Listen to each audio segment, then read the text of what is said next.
ओम नमः शिवाय. Welcome to blessed by Mahadev 44. आज आपण एक गोष्ट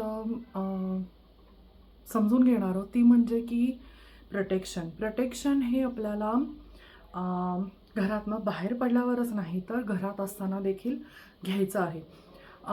तर वेगवेगळ्या प्रकारचे तिलक असतात. आपण कपाळाला एक तिलक लावून बाहेर पडतो. काही जणांना सवय असते की अंगारा लावतात आणि बाहेर पडतात. तर आता तुम्ही म्हणाल की हिने कुठे काय लावलंय? तर that is the point I am going to tell you. त्याच्यामध्ये अनेक प्रकारचे तिलक असतात. म्हणजे अष्टगंधाचा असू शकतो. थोडासा तुम्हाला मार्क दिसत असेल असा.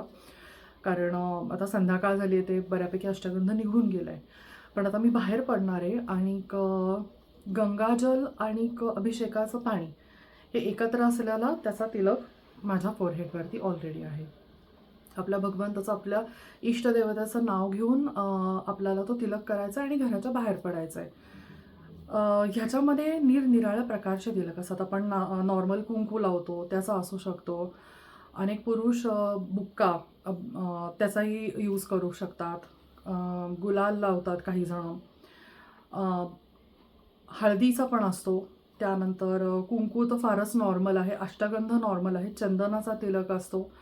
मी सांगितलं त्याप्रमाणे गंगाजलचा नुसता असू शकतो. अभिषेकाच्या पाण्याचा असू शकतो.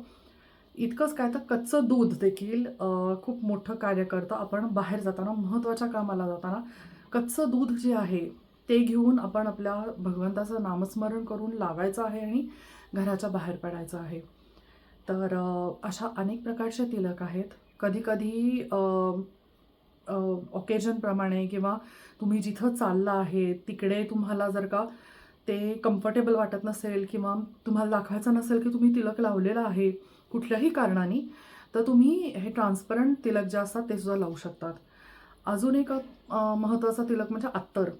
अत्तर जे आपण देवाला आंघोळ घालताना यूज करतो, तर त्या अत्तराचा सुद्धा तुम्ही क्रीम ह्या शब्दाचा जप करून 11 वेळा तो जप करायचा आणि तो तिलक लावायचा आहे.